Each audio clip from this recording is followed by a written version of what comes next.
And welcome back to Sodas Are Owed.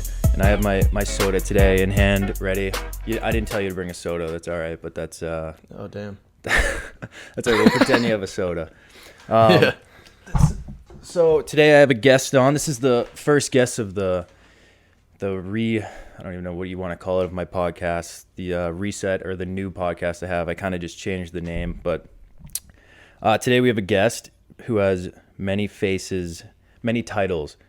So we got, I wrote them down to make sure I didn't forget any. So if I do forget one, do tell. But I got hockey player, baseball player, model, actor, singer, TikTok sensation, and just all around creative. Did I miss any title there? Dude, I love it. I don't know if I really categorize some of those, but I dabble, I dabble. I'd say so. I mean, I think you dabbling is what begins any like journey, though. You kind of just start dabbling, and all of a sudden you get good at it. Dude, that's 100% true. I feel like that's the issue with a lot of people that want to expand their horizons. It's like they don't know where to start. That's the biggest step, is just starting. You're gonna look like an idiot at the beginning, no matter what you do. Yeah, no, 100%. It's just being not afraid to look like an idiot.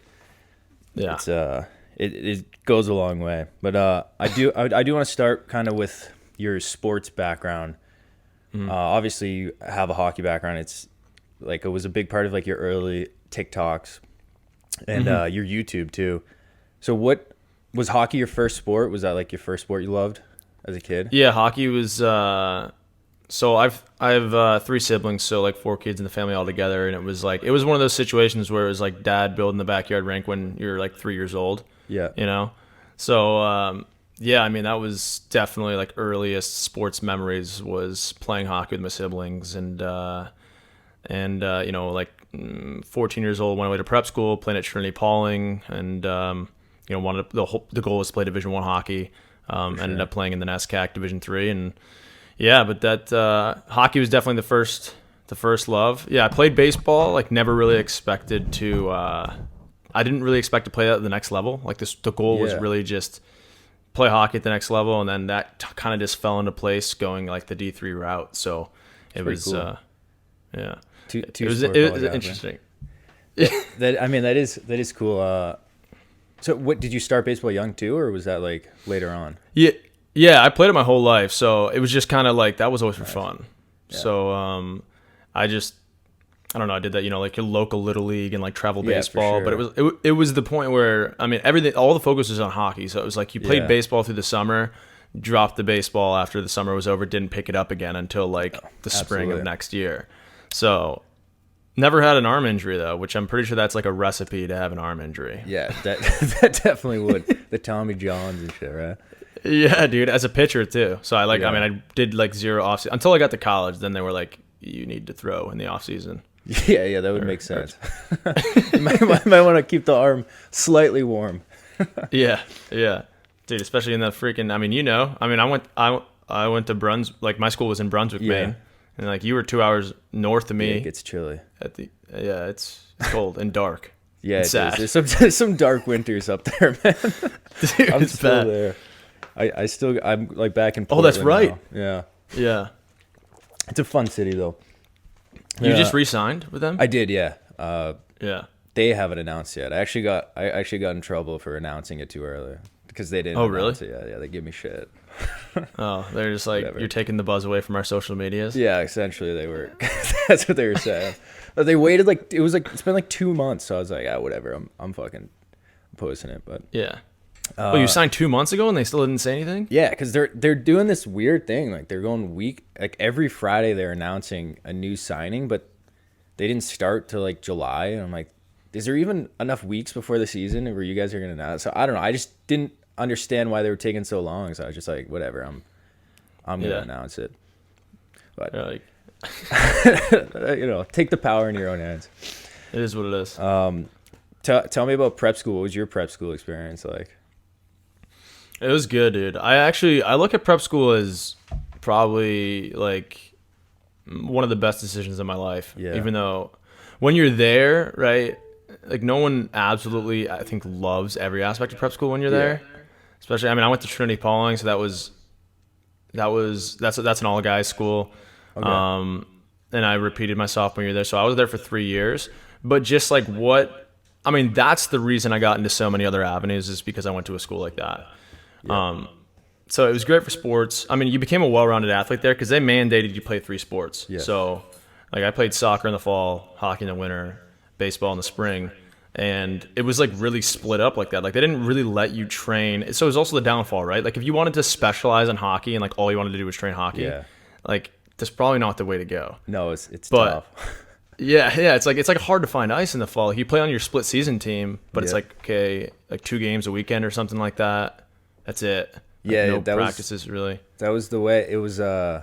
Except if you played on those like travel teams, like we did a weekend, and there would be like 6 games in a weekend, because those like tournament games and stuff. You would have like 3 on the final day, and then you go home. You're like, all right, go back to school, I should say, and you're like, all right, you know what, I need the week off. But but in the springtime, they took the ice out, and like, dude, nothing. Yeah, in the fall too, right? They don't put it into like mid-October, sometimes November.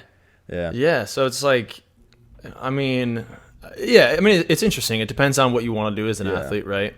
Like, and it depends on what you want in a school. Like that's the question too. So it really like it's up to you. But for me, like that's what I'm always like prided myself in being like a well-rounded athlete, well-rounded student. And so, like, it worked for me well. I enjoyed playing other sports. Like, we sucked at soccer, so I literally was, like, on varsity soccer. Like, started a couple of games. Like, but, it was a good experience because it being an all-guys school, this is probably the biggest shift for me, is when you go to public school and, like, people who do theater are, like, weird, right? Like, that's, like, the public school stigma. Like, if you do theater, like, there's something... Like, I don't know, you're just weird. Yeah, no, like absolutely. You're not, athletes don't do theater. Like that's a thing. So when you go there and you're going to an all guys school, it was kind of like, who gives a shit? You know? You just didn't, like I'm not here to impress anyone. That's a good point. I always had that in high school. Like I was always super interested in doing theater, but it was never in the cards for a hockey player to do theater. Yeah, dude, it was just like, oh my god, I don't do. You'd be ostracized. Yeah, I can't do that. I'd be a loser. So it's like, it's definitely, you definitely have that. I think that's cool that you did it in prep. That you were just like, screw it. Oh, dude, that was tough too. The thing that allowed you to do it was the structure. Mm-hmm. So you would still go to sports practices regularly. Like, I did the winter musical my junior year. That was like my first performance, and that was Sir Galahad in Spamalot. And but I remember like it was like my public speaking teacher was like, dude, you need to do theater, and I was like, no, absolutely not. I was like, I play sports and stuff. And you can't. I'm an athlete, man. Theater. And he's like, no, don't worry about it. Like, you can go to all your practices. It's not going to interfere with anything. Like, you can come to rehearsal whenever you want. Just like be in the show. And I was like, fuck it, okay. And that was the start. That's super cool. Yeah, you do get ostracized, right? Like, and I think we talked about this before a little bit, like off camera. Like, even no matter what it is, whether you're doing theater or you're creating online or you're vlogging or whatever it is, if you're doing something different, and this is something that this is something that in hockey culture, it's like, I think it needs to change, and that's I'm sure we'll get into it a little bit later, but like I'm doing things now that are kind of that are oriented towards that, where if you're doing something different, like you can be looked at as a problem. Like, no, absolutely. It's like you're arrogant or selfish. Like there's something something about it is like not team oriented, when all you're actually trying to do is bring light to how like beautiful the sport is and like the personalities within the sport. No, it's exactly, and it's hurting the popularity of hockey to killing it, dude. Killing it. They're training. They want to train you to be a robot.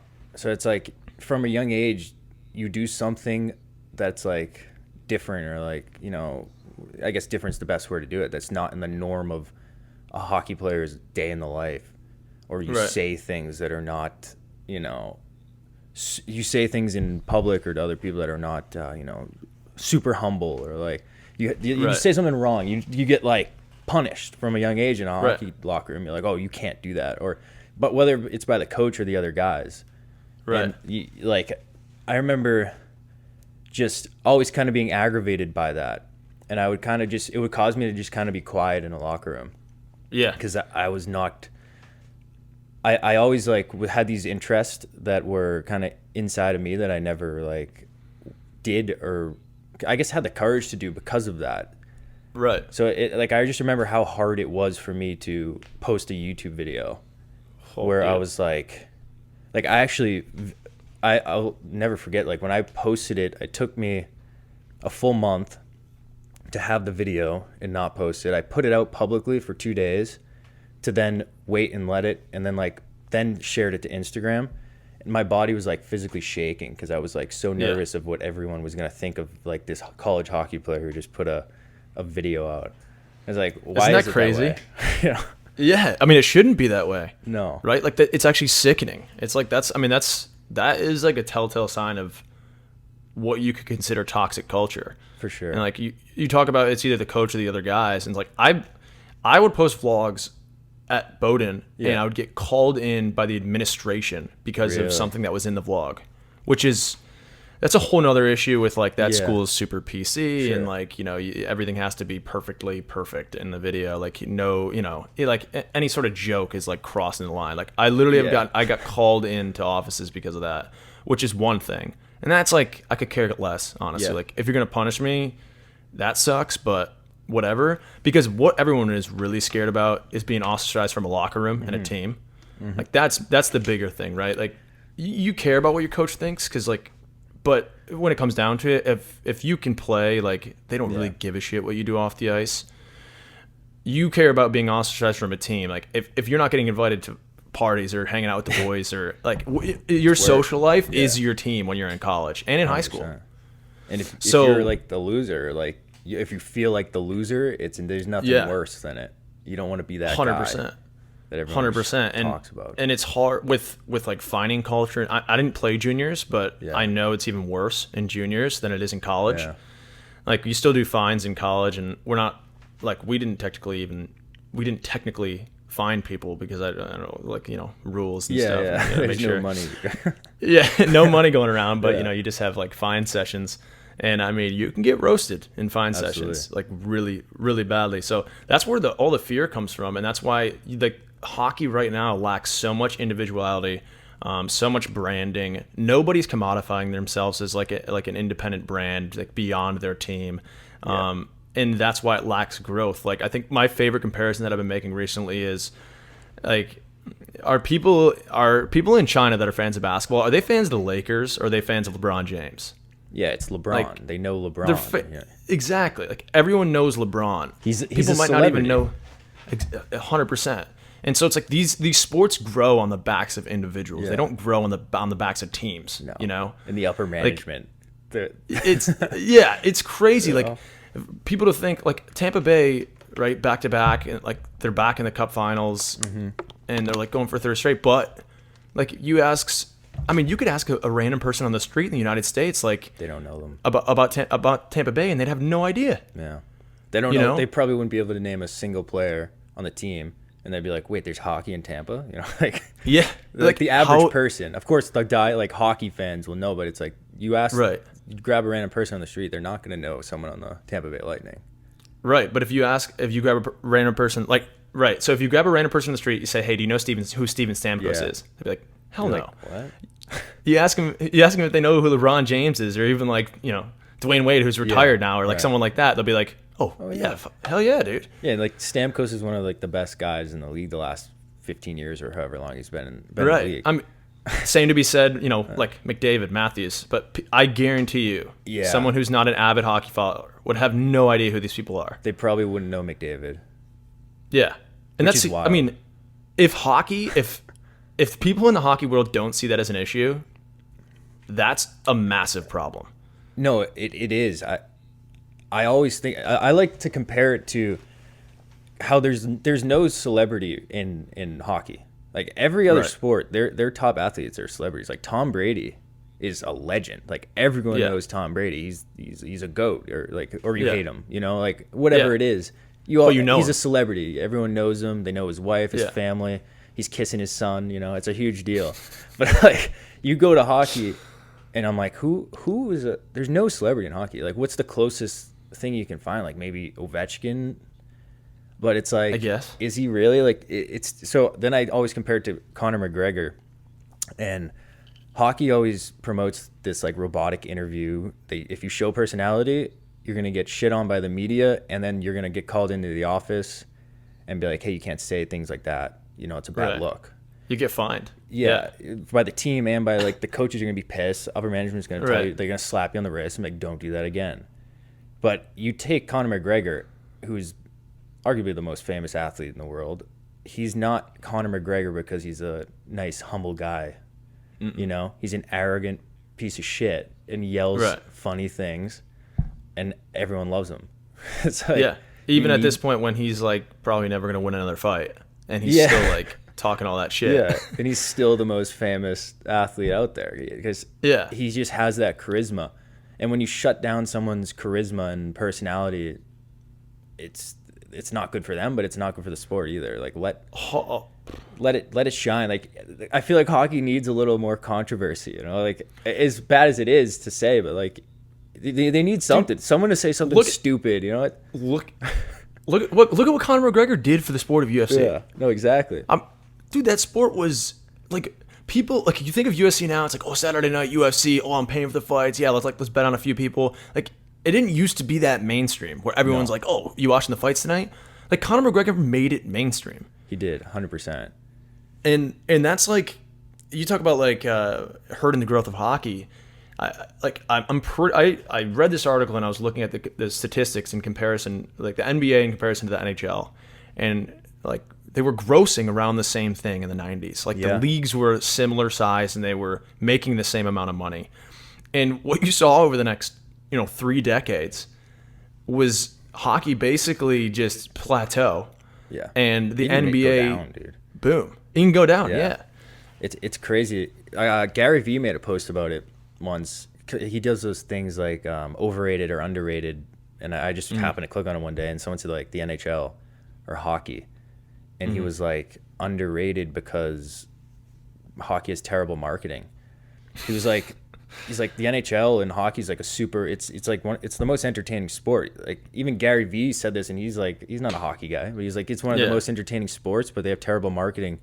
Where it's like, it used to be, say like football, baseball, basketball is ahead of it. It used to be absolutely the fourth sport in popularity wise, but he's like, now it's dropping. I would even say 6, 7, 8. It's just like obviously UFC, MMA surpassed it. Like boxing's Dude, ahead. soccer's officially past it. Soccer's I saw that. for sure. I put that in a TikTok the other day, and someone's like, soccer did not pass hockey in American popularity. I'm like, yes, it did. It did. Yes, it did. Like obviously worldwide because it's huge in Europe, but in America, it's seemingly past it in popularity. Yeah, and I think that also has, like, I think when those studies are done, they're also they're not taking into account like just MLS versus NHL. They're taking into account the actual national popularity of the sport, like how many kids are signing up to play it. Yeah, across the entire country. Like people also forget hockey's still like mostly. I mean, there's teams everywhere, but it's still mostly for the youth a northeastern sport. Yeah, it is, and it's so expensive to play it too. Where it's like soccer, you just go outside and kick a soccer ball, and you can get good at it. Right. Like hockey, you need to buy all this equipment, the stick, the skates, the helmet. It's just a lot of money there. It's so hard to access, and it's hard to access an ice rink unless you have some money. So that's an issue too, where it's just too hard to access it. But if you worked on growing the popularity of it, then the urge and the willingness to go buy it would be more for like a parent to spend the money, be like, oh, my kid really wants to play hockey, we'll make it happen. But 100%. I think like the ice time is one thing. Like that's something that's it's pretty difficult. Yeah. I mean, I'm down in Tennessee right now. A lot of people play roller. Oh, I'm sure. It's less of a financial commitment. Like you're not going to be paying for ice, which is ridiculous, especially in these hotter states. That's something you can't really do a lot about because it costs so much to upkeep. The upkeep on ice costs a lot, right? Yeah. But one thing that I think is just kind of starting to begin, but like there's a lot of room for growth, is this gear does not need to cost this much. No, it doesn't. And it's absurd that, I mean, it really comes from the fact that, I mean, it's not a monopoly because you got two big dogs, but what do you call it? An oligopoly or something like that? Yeah. where there's like, they basically run the market, right? So you have CCM and Bauer. I mean, sure, you have Sherwood, who's pretty sure they're not even. I feel like they might still be around, but no one buys it.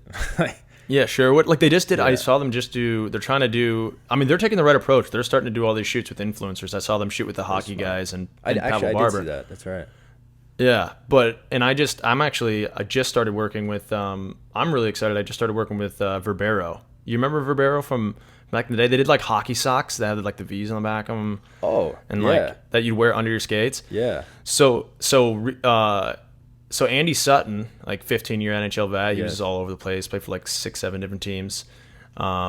He just purchased it in 2019, and he's like really revamping it, he's doing all types of gear, all custom gear. They actually have like the lightest stick on the market right now that they're doing like custom graphics on, and then they're still designing skates, but they got gloves, pants. They do custom jerseys and socks and everything. Yeah. But like he's a huge advocate of it too. It's like there needs to be, if there's more people competing from like a equipment standpoint, because popularity of hockey is increasing, right? So if you have the demand increasing, like more people need gear, then you're going to have more people that are coming into the industry trying to fulfill that demand, right? Yeah, 100%. Like as demand increases, people are going to see more opportunity. This is like your one-on-one economics that you can get when you go to college. Yeah. And then more suppliers will come in and they'll even out that price. Hopefully you get so many suppliers that the price is going to lower for people. Yeah, you'd think. But I mean, Bauer and CCM have such a stronghold on it, and their margins, like, dude, if people saw the margins for these companies, like they'd feel like they're getting ripped off every time they bought a stick. For sure, 100%. Yeah, it sucks, but that is one issue. Obviously, the other issue being like not letting people, like a player or a guy, express themselves. In particular, like for a social media guy who like wants to, like a guy who wants to be different or show, like, because there are a lot of creative people in hockey, and we're in any sport, but obviously I have my experience in hockey in particular, where I see like there's a handful of guys on every team where they're super creative, whether it's they can sing, they do art, like whatever it may be, whether they do videos, and they just don't tell anyone. They're afraid to tell anyone. They just never. And like, so many people on my team even would come up to me and tell me, because I'm the idiot that's doing it in the public eye, like, so they'll come up and feel comfortable to tell me like what they do or show me what they do. Yeah. And they'll never do it because the loud minority in the locker room. Yeah. Because they're the loud ones, shut it down. What do you think? How do you change that in your opinion? Like going forward, like what are things that would need to change? I think that, so I have like two answers to this. So my in my personal experience, how that kind of changed is when I started making vlogs, I literally had teammates slap the camera out of my hand. Really? Like when I started making vlogs, like that's how bad it was. Like it was literally like, what the fuck is this kid doing? Yeah. And that was when I was getting I got healthy scratched every game my freshman year. So it's like I had some free time, like. So you were the young guy on the team too. Yeah. I was, I guess so. I repeated a year, but I actually could have started school a year later. Like that's where my birthday was. So I was like almost a natural freshman. Like when even at the Division III level at this point in SCAC, like dude, everyone their brothers in age out. Like it's crazy. But yeah, dude, it was nuts. And then I started doing it. So then I actually started vlogging with the baseball team. That's like the first time where I was actually putting out finished vlogs. And people around, tiny school, Bowdoin's 1,800 students, people around there, they started thinking it was cool. And like the girls lacrosse team started wanting to be in vlogs and like stuff like that. And so then like once it started to kind of get cool around campus, then the hockey guys were like, oh yeah. I want to be like, cool okay. Too. Yeah, we'll be in this one. We'll be in this vlog. Like, people are actually watching these. Like, I guess at one point people started making drinking games to the vlogs. Like, it was pretty. That's sweet. It was fun. And then, so that's how that changed, right? Like, when people actually see the potential of these things, like when you're actually sharing the personalities of who you are, who the people are on your team, and you're developing characters around that and kind of storytelling, like these behind the scenes, right? Yeah. Like, whether you call it or not, like, Pat, every time you do a behind the scenes vlog, like you're telling the story of what it's like to be a professional hockey player at that level, or you're telling the story of what it's supposed to be like, or what it's like to be a Division I hockey player for the University of Maine. And beyond that, what your teammates are like and kind of what that entire dynamic is within the team, right? And when people see that that's cool and it's actually received well and it's things, this is content and these personalities that people want to see, they start to change their minds pretty quick. And the people that don't are the ones that are actually the most jealous, wishing they were doing something like that. They just don't have the courage to do it. Yeah, I think honestly, like you said people that people would come to you and feel safe, telling them about some artistic ability they have or some other dimension, because right, everyone looks at hockey players as one-dimensional characters, like athletes. But I think more people and I'm not saying we're like the saviors of the sport, but I think more people that are outspoken like us that actually are an outlet for these athletes to come to and be like, hey, what would you think if I like shared this? And if we're someone who's like, if we're that one voice that's pushing them to do it, and like it gives them enough support to like say, fuck it, I'm putting something out there. For sure. Like that could be the difference. So I honestly think like individual creator to individual creator, like the more you have people putting themselves out there and supporting kind of that avenue of people individualizing themselves, showing more dimensions to themselves, actually acting as an individual or a person, the better it's going to get, because you're seeing more and more success stories, right? Yeah, there is. There definitely is. Where there isn't though, which pisses me off. So I was obviously like, as a D1 college hockey player, I was the only one to do it. I was the first to do it. And my brother's teammates actually would verbally said to him, like, I thought your brother was like an idiot. Like, I was like, what is this guy doing?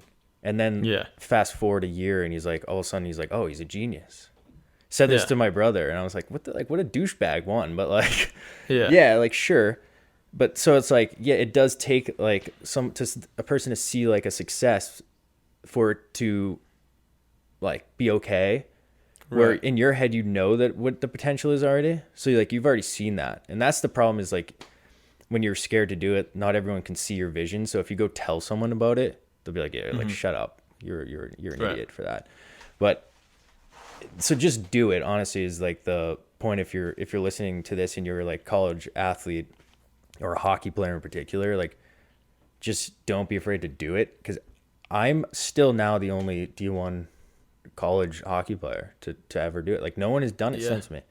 And it just pisses me off in a way, because I would get so many like DMs from high-end hockey players that would be like, hey, I want to make a vlog. I'd be like, do it. Nothing. They haven't done it. It's crazy. Like, because I think it's harder if you're at a high level, like college at any, whether it's D1 or D3, but it's just like there's that pressure that you need to be a hockey player because it's a high level of hockey, and it's like, right. But at the same time, man, and like, that you're gonna be looked at as not serious if there's like, if this is another thing that you're doing, right? I mean, because it is a time. I mean, Pat, I'm sure you can speak to it. You've been more consistent on YouTube, way more consistent than I ever was. Like, it's a time commitment. Like, right? Like it's another job. So, like, if you're a Division I athlete, you're already treating the sport like a job. It definitely is a time commitment, and sometimes that can be what like dissuades someone from doing it. Yeah. But if it's something that you're passionate about and something that like you're actually interested in, like the work should never be something that dissuades you. So more oftentimes than not, like what you're saying, what it points to is that people are just scared to take that first step. Yeah, and it does suck, because like you've seen the success of it, but for some reason, like hockey culture just kind of continues to stay on the same route. They don't want to be that guy to do it, even though they want to. I do like hope it changes. I just want to see more people doing it.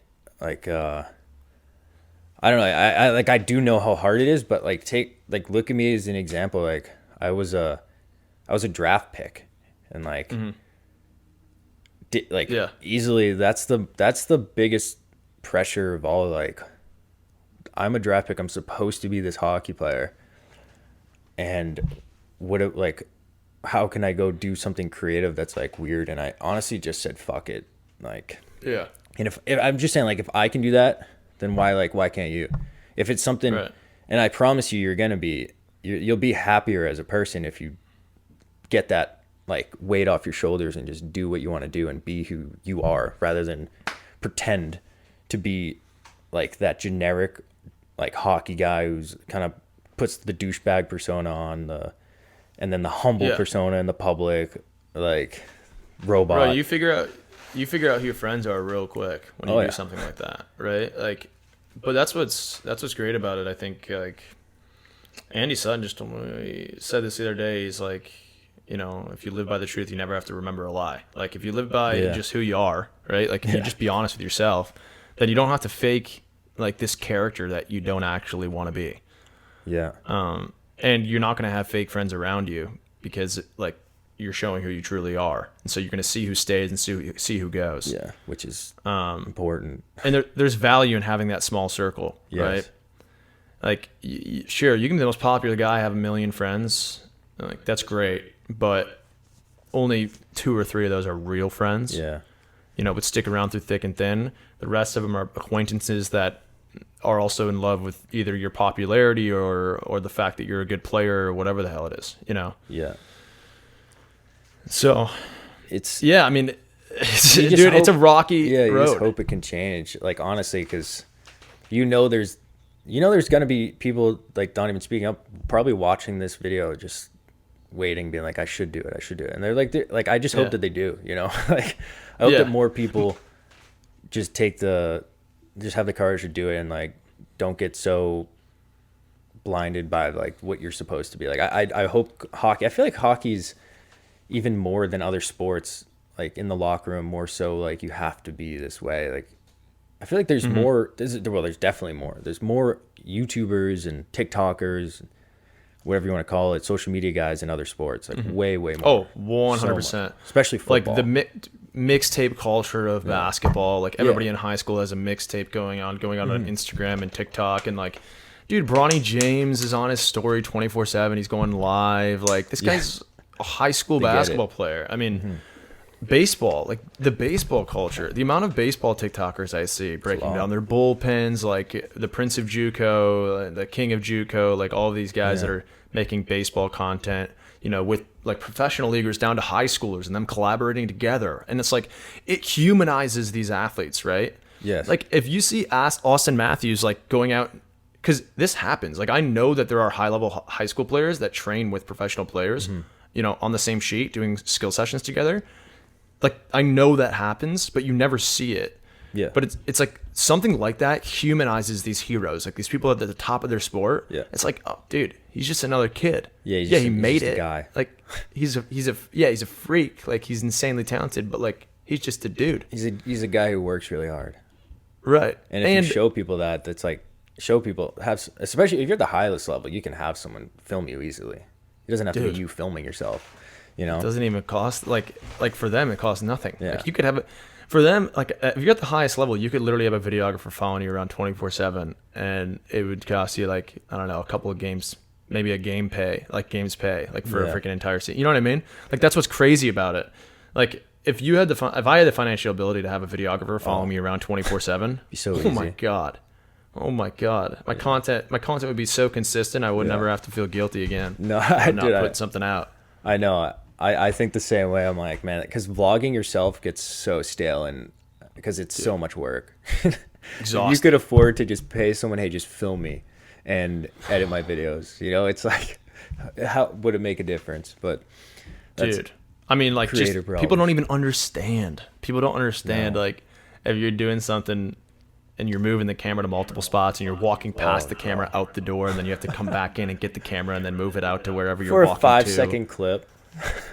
Oh my god, dude. Yeah. Like literally all this work. And it's not like fun work. It's like tedious. Like, okay, I just walked past the camera 20 feet. Now I got to go back and get it so I can set up the next shot to make it look like I'm not just holding the camera all day.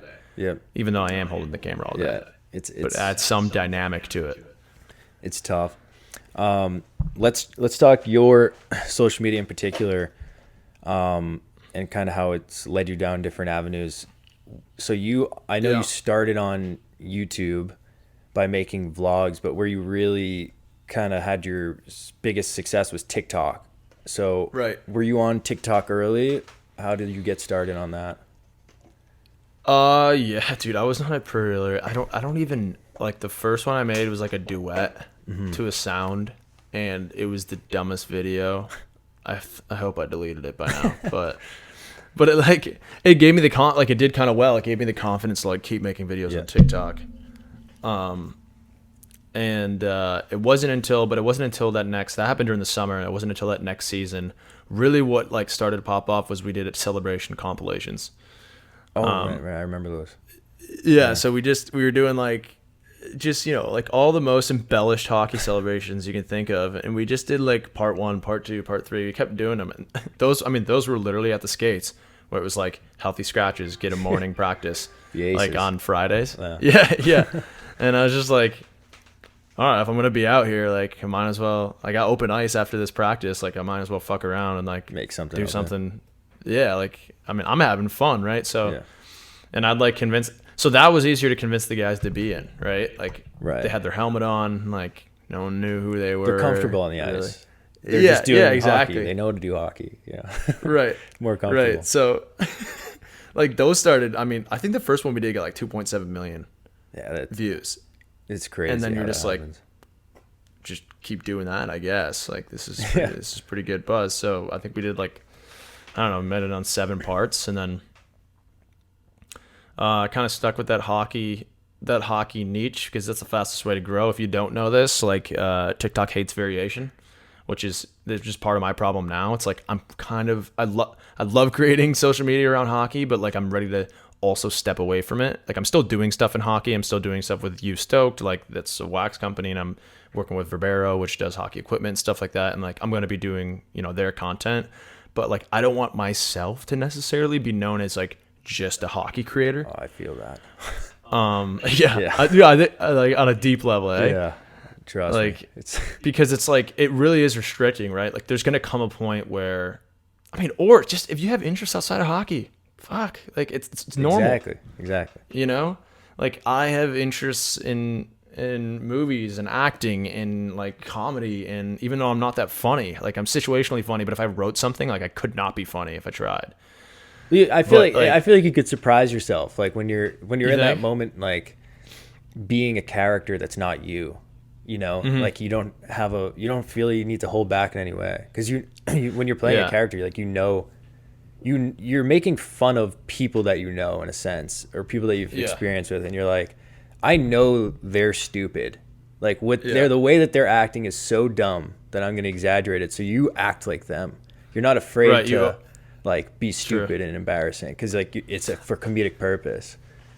Right. I think that's where I'm okay with the acting side of it, because I think that's reactionary. Like, okay, I'm taking on a role. Like, I think I could play that. But I think if I were to write, like you write scripts like for some of your videos that are like fucking hilarious. Like one of my favorite ones is like your brothers. Like when you like went to all your brothers and like the people in your family. Holy shit, dude, that was so funny. But like, I think for me, like, I don't know where that line is that I should toe. Like, where I'm like, I'm gonna go past, and people are like, well, that's just kind of fucked up. No, absolutely. but nonetheless, like it's okay to have other interests, right? So, but I mean, yeah, TikTok kind of took on that hockey player, and then I got in really good shape at one point, so then it became like thirst trap hockey, and then it became like disco roller skating, and then so it's kind of taken on like short shorts, crop top, disco roller skating, but like has some takes on hockey. And then recently I've just been, posting if I feel like posting, because I've got so many other things going on that it's not. I want to get back and I want to be consistent on TikTok. Like it is a focus of mine, but it's not the make or break for me. Like, if I'm not posting every day on TikTok, it's not like I'm losing major opportunities in the realm that I want to head. Yeah. If that makes sense. So what is the realm that you want to head? So I have like I have like a two-part answer for this. I think like the immediate realm is I want to do more serious commercial acting. Like I want to be in feature films. I'd love to land a TV series. Like that's the goal. And like last year I had the opportunity to lead in a feature film. I played a San Diego surfer in a movie called What's My Name Again. And it should be premiering hopefully at a film festival this September, but we're also figuring out distribution, so it should be coming out pretty soon, which is exciting. Oh yeah. But I think in the immediate direction for me is acting. That's where I want to go, which is completely detached from like hockey content and hockey creation. Sure. And then I definitely see myself. I started my own production company, so I'm doing a lot of freelance work, downtown here, working with musicians and artists and stuff like that. But I think I definitely see myself as more of like in the long term, like directing and producing and doing things to that extent behind the camera. I also like I want to be in front of the camera. Like I want to like live that art form of becoming another character and like completely absorbing yourself into playing that role, a role, whatever it is. And like I'm taking acting classes now, like weekly, and trying to. I have a manager out in LA. His name's Dino May, and so I've been working with him, and so that's what I'm trying to get going. I definitely need to get out west, but I think long term, like something with my production company or something, in that realm. I think we have very similar goals. We always talk. We always talk about collaborating, and so we got to make it happen. we got to link. We got to link. Because like we have a same like long-term like goal. I feel like.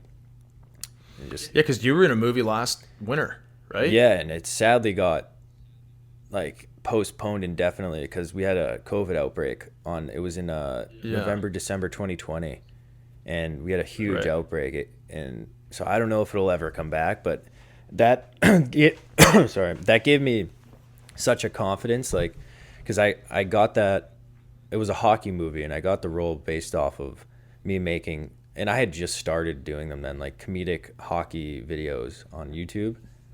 And just the fact that it got me that and like had those people believe in me was like, damn, so there's something there. And so then I really kind of started making skits and sketches more. So it's like, and that's like where I'm most happy with my content. Like when I'm doing that stuff, I'm like thriving in that moment. Like I love it. Where I get a little bored now with like vlogging hockey. I love making fun of hockey. Like I love acting the douchebag hockey player for comedic purposes. I think it's fun. I think it's hilarious. Like, but to do like, my long-term goal is not to be like the hockey guy, like the guy who talks or just vlogs hockey about his career and stuff like that. That bores me, which I feel like you kind of have that similar mindset where like you don't want to just be the hockey guy on TikTok. You want to show people what you can do. Like you're creative. I mean, dude, I don't even have a career to talk about. Like I'm a beer leaguer, like straight up. So like you still have a career to talk about, but I definitely hear what you're saying. Like after you do something so much, like if you do something so many times, like it becomes formulaic. Yeah. And when something becomes formulaic, it can get boring. Oh, absolutely. Right? Like you've made, I don't even know how many vlogs, but if you're just vlogging, to you, even though they're different, they feel the same. Yeah, to you it's the same. Because you're just vlogging your same day that feels the same every single day. Right. Especially like to other people, it's like, to other people, like people look for minute differences. Sorry, my dog is starting to whine because he wants to go outside. Like people look for minute differences and like maybe something that you do different in preparation for a game, or like you hang out with this guy before, this guy after, which is different than last time. But like in all reality, nothing's really changing, and especially in like how you're creating the video, the editing's the same, and that becomes tedious because it's like, oh, okay, this and then my intro and then this and then my outro, and then you're like, fuck, okay, I made a vlog, which is great. Like it feels good to put something out there and get like you get the satisfaction from the viewers that are watching. You get the likes, you get comments, and like you, dude, like I don't even think you've put out that many TikToks, but your TikToks have kicked ass when you put them out there, and like that's what can be dangerous about that app is like immediate satisfaction. Yeah. It's like thousands of people like, And when you don't, and when like, because TikTok's unpredictable, like when you have one flop, you're like, fuck, get all sad. dude, yeah, like damn it, and it like destroys your identity. Like, oh, I'm not that good. I'm not that good, dude. It's tough, like because like you're saying, the repetitiveness of it, and like vlogging. Like I know that if I vlog hockey, that it will do well on YouTube, but it's not what I want to do. Honestly, it's just not. So it's like and I'm finally at the point now where I'm okay with kind of like taking a step backwards in views to go forward with what I want to do, because which is a hard thing to do, man. Because you get so, dude, 100%. It's so like because once you have had that success of like getting views, then you don't, because it's not that what you're typically putting out. You're like, oh fuck. But it's like whatever, you know, like if you're not enjoying it, don't do it. But it's like, so that repetitiveness is definitely tough, and to know that like it's easy to get stuck in that pattern if you know you're gonna get views, I feel like. And that like the vlog, I always get these comments where like, do more like game day vlogs. I'm like, what do you think I'm doing? Like a game day is the most repetitive day. I do nothing on game day. Like it's the most boring day probably. Do the same exact thing every game day, and everyone's like, more game day vlogs. I'm like, man, like fuck off. Like I'm glad you enjoy them. Like I do appreciate the people watching them, but it's like, man, like I can't do more game day vlogs. I don't know, like it's the same thing, but well yeah, dude, I mean, you wouldn't be making the game day vlogs like if your fans didn't enjoy them, right? Like that's what it's come to. It's like you make them now because you've collected this fan base set, and they all support you in making this style of video. So you're like, okay, because I want to make them happy, because like, you know, I look at myself as a creator now, like I am going to take that into account. Like my audience wants this, right? Yeah. And there's a fine line to find with that. Like if you don't care anything about your audience and you're just sharing things, like it's going to be hard. It's going to be hard to be successful. Like you do have to listen to a certain extent to like what people are 100%. Saying. But the note that you made is an important note for anyone who's looking to get into this. Is like, if you develop a following being a hockey player and doing game day vlogs, you have to realize that if your long-term goal is to have a cooking channel, like you developing 300,000 followers from doing hockey stuff is going to have absolutely no carryover when you decide it's time to start doing a cooking channel. Yeah, it really doesn't. You're going to have to take massive steps backwards, if not start all over to start a new niche. And like, you have to be okay with that. Yeah. The good thing is, if you start creating one specific style and you learn about the algorithms of these platforms, and you learn about, you're learning about editing, you're learning about different camera functions and different styles and different lenses and whatnot, right? Or just how to be on camera, right? The first time you're talking to a camera, you're like, God fucking damn it, this feels weird.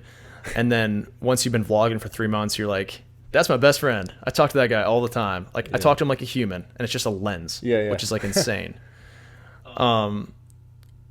Like when you learn all of those things, then it is repetitive. So it's like if you now, right, you now want to go, you want to go in an actor direction, you enjoy writing skits, you enjoy doing all that. If you didn't start by doing all of these creative things with what you were passionate at the time, which is hockey specifically, then you wouldn't have the arsenal and the tools to expand into other areas. So you've enabled yourself. Not only have you gained a following and you have something to fall back on. Like if you just wanted to be a hockey creator the rest of your life, you could. Yeah. And you could probably start, you could keep going with hockey specific podcasts and like, be the next Spit and Chicklets, and then brand yourself and have like custom jerseys going out. And you could do all that, right? Drop in at clinics and you could probably get paid to be a speaker at these different clinics and camps, and go like all that could be there. Yeah. But now you also have the ability to go and try whatever hell else you want to do, because you know how to operate in this space. Absolutely. That's so true. That's one of the things. Like I was doing that podcast with Trav Oilers there, and it was so hockey specific that it bored me. Like I was bored by my own voice talking. I'm like, because I don't like as easy as I say it's easy because I've already built like the hockey audience. Like as easy as like would be to be the hockey guy and just do hockey, talk hockey all the time. It's not me. That's not what I'm not going to be that guy. That's for someone else, you know? Maybe that's for Trav. Right. But at the same time, like you said, like if I didn't do all that vlogging, like honestly, if I showed you like videos of me doing like interviews in high school and just doing videos in high school, you would be like, that's not the same person. Like I was, Dude, I think I've seen. Have you included that in a couple vlogs? Like I in high school. I did it when I did reacting to my high school hockey highlights.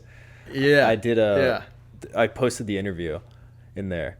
It Right. was bad, man. Yeah. Like, but I cringe at myself, and at the same time, I'm like, damn, like I've completely like grown, and that's because I just started talking to a camera, and then 100%. all of a sudden, like because of that, I had like a baseline acting ability because I was able to talk to a camera, and then it's like over the years, like like my vlogs were always kind of me trying, like not even trying, it's just being sarcastic and witty. That's just the way I talk. And because I was doing that and trying to make people laugh like in a vlog, then it kind of transfers over to me doing like comedy sketches, because it's like, all right, was like making people laugh. Like there's a baseline skill set there that I wouldn't have had if I didn't do 100%. that vlog. And that's with anyone like who do like you doing video too. Like you probably had a baseline acting ability. Like you got casted in a movie because you're just used to talking to a camera. Yeah, like you just know how to like express emotion in that moment. 100%. And it's like that's gonna play for you. That's why no matter what you're doing, like, and first of all, if you're chasing a passion, like it's okay to be switching. Yeah. Like right now, I'm working jobs, right? I'm working for other companies and I'm working freelance jobs, and like, but if you're chasing something that you're passionate about, it's not abnormal to be switching jobs or positions like every couple of months, because you're finding something that's gonna get you one step closer and one step closer. But the main thing you need to do if you're doing something like that, like if you're jumping from topic to topic or job to job or whatever, is you have to take every morsel. My dog's singing. You have to take every morsel of that job, of what you can get from it. Yeah. And use it as you go on, right? You're just building the skills. It's like 100%, because like you as an editor now, that makes you more approachable to like. You talk about this from a business standpoint, it makes you more approachable to brands. If you know how to edit and you know how to sell something, like people look at Matthews right now because he's Austin Matthews, right? Yeah. But no one's going to look at just a normal Division I hockey player and be like, holy shit, we got to partner with this kid because he's got this many points in Division I hockey. No. They might look at a Division I hockey player that does well and knows how to edit and can sell a product and can talk to a camera, because they're getting an all-in-one package there. Yeah, absolutely. Right? So, and as you go on, that's going to continue, right? Like you go into the acting world, you might start getting brand deals for, like teeth whitening, or you might start getting brand deals for, some greens thing that you drink to start every day so you can feel great, or something more lifestyle-ish, because now you're in the acting space or in the comedy space, or maybe you're supposed to promote some comedy club, and they look at you and everything you're able to do. So the fact that you are a full production team, like in-house, and you can put out attractive ads for these companies, like it's just going to serve you well in the long run. Yeah, I'd agree. I think I saw an interview where Portnoy was talking about the Call Her Daddy. I forget the lead blonde girl. Alex, yeah. How he was like, she had a reel for her podcast or whatever, and he was like, "Who edited this?" And she was like, "I did." And he was like, "Oh, you're hired," because he didn't have to worry about an editing team or whatever. Like she had skills, so it definitely can go a long way, and that's a great point for anyone also listening who feels like, oh, I don't know how to do that, so I can't do that. I have to find someone to do that for me. That whoever has that mindset is like, don't wait for other people, because it's gonna take way longer than you realize. Like you just kind of have to take matters into your own hands a lot of times. Like I don't know for you, like how much editing experience you had when you started vlogging and stuff? 0. Yeah, same. Like I learned, I was on my iPhone. I look at the first video I posted. I'm like, dude, this I had these really long, slow transitions and shit. I'm like, you just learn trial and error and YouTube tutorials, and you just all of a sudden you know how to edit. like you fast forward 100%. 4 years now for me, and it's like, damn, like, yeah, now I know how to edit way better than I did then just from doing it. So Yeah. that's a good point. Dude, I started on a free program called DaVinci Resolve. Yeah. And it was like my computer crashed like every 20 minutes. Yeah. And it was like, yeah, now like I look at my edits for like a restaurant promo and I'm like, holy shit, like I'm actually not that bad at this anymore. Yeah, and you know how to use a camera. You like, you have that like cinematic eye now of like what looks good in like a camera. And you just learn how to do it. Dude, YouTube University, baby. That's what. Yeah. That's the thing, too. And it's like, oh, like I need to make enough money to pay for an editor and a videographer. Yeah. No. Just go on YouTube, look it up, get a basis. Bro, our camera's filming 4K. Like, first of all, you don't even need to be putting things out in 4K. It's ridiculous. No. If people are doing that, it's like we watch everything on our phones. Like HD's good, you know. Yeah, absolutely. Like, just use your phone and start. Because you're actually going to learn through the process of doing. You're not going to like you can't learn everything from just watching like 100 YouTube videos and then all of a sudden be a pro editor. Like you need to do it a piece at a time. And every time you edit, you're going to learn something a little bit new. And then you're going to put that out, and then you're going to go back and edit another video, and then you're going to already have that in your arsenal, and then you're going to do another trick. Yep. And then, after editing 100 videos, you're going to have 100 new tips and tricks. Yeah, absolutely. And it's like you also need a brand to hire someone to do that work for you. It's like that's what I feel like people always want to skip that whole phase. They just want to be the success, and it's like you kind of need to do it on your own. You have to build yourself to a point where like someone would want to edit for you or work for you, Dude. Yeah. Because that's like the art of attraction, right? Like if someone believes in what you're doing, like they're much more likely to come and actually be a part of your team without you getting nickel and dimed, right? Yeah. Because like you can pay someone, but if you haven't created anything or created a brand for yourself, even if you're paying them, they're gonna be like, they're not gonna be super joke, motivated right? to like do it for you if there's no like reward, No. It's like, and even for yourself too, you're gonna be wasting money. So much money.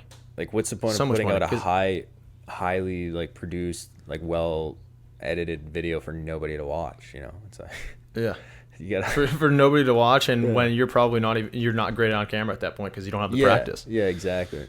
So there's a path, I think, for a reason, because of all the growth in the path. Like you need to get all those skills first to then be ready for the next step. Which and part of that's like a good point you made was people just want to be the success. Yeah.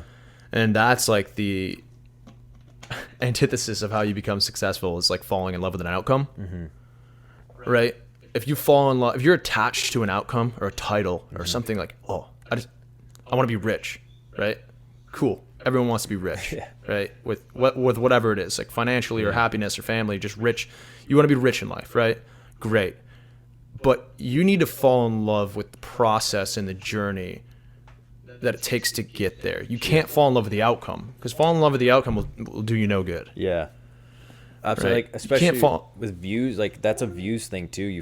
If you fall in love with the outcome and getting views, if you're not getting views, you're gonna get discouraged. Like it's that same thing, because if you fall in love with the process of it, and if you truly enjoy what you're doing, then the outcome will happen, and you're not attached to it because you're doing what you love anyways.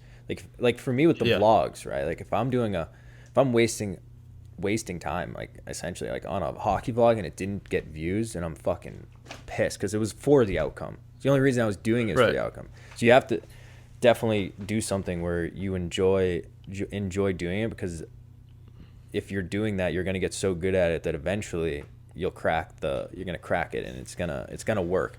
And it's I guess easier to say because I feel like we're both somewhere in the middle of the phase of gonna crack it, and we're just building towards it. So it's like we're honestly like giving ourselves advice too at the same time, but it's good to like speak it out. Which is an interesting perspective, like I think for people to listen to. Like we're both in an interesting, a precarious situation where you have something that's working, but like you don't really. That's not what you want to do the rest of your life.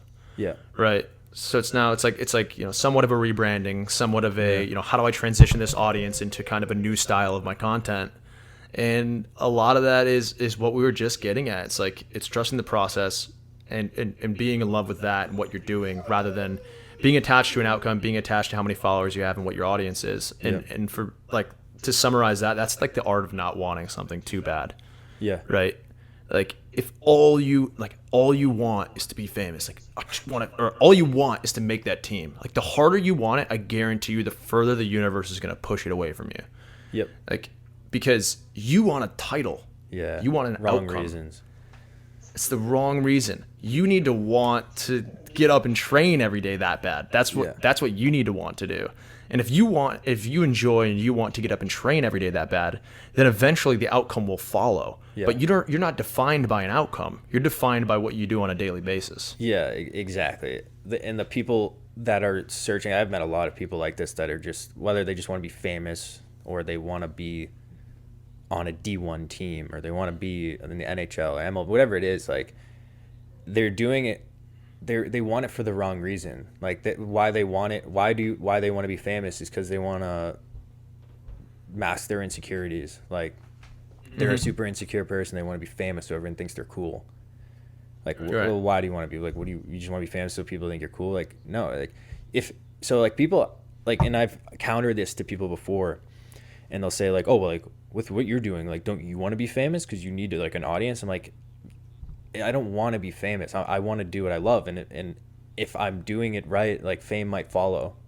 But I don't want to be famous. I don't care about it. I just want to do what I love doing.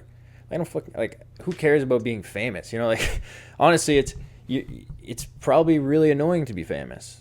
Like, it probably is. I just want to enjoy what I'm doing every day. Like, I've had like, small experiences of, like, popularity where, like, people watch my, like, YouTube or in the hockey world. So I this one time I was at a dinner, just casual dinner at Applebee's with my girlfriend, like, of course, post game, and there was a hockey team, a high school hockey team sitting there having a post game meal. All of them knew who I was. So I'm just sitting there, like, having a dinner, just chilling, trying to just chat it up post game, like, blowing off steam, whatever I'm doing, and they just keep turning and, like, looking at me and, like, yelling my name, like, Pat Shea. I'm like, wow, like, fuck that.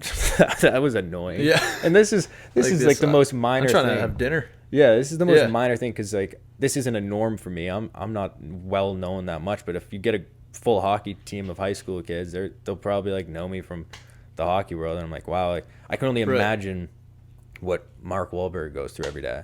You know, he can't go out in public. Dude. You know.